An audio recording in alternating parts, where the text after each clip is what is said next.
భక్త మహాజనులందరికీ కూడా శ్రీ సీతారామచంద్ర స్వామి కళ్యాణ మహోత్సవంలో స్వామివారి యొక్క చతుర్దశి రోజున ఒట్టిమిట్ట గ్రామంలో జరిగేటువంటి సమయంలో మనం కళ్యాణం చేసుకోవడం పూర్వజన్మ సుకృతం.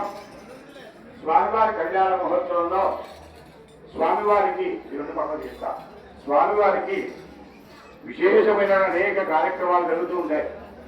ఒక్కొక్క చోట ఒక్కొక్క రకమైనటువంటి భావ వ్యక్తీకరణతో కళ్యాణం జరుగుతూ ఉంటుంది.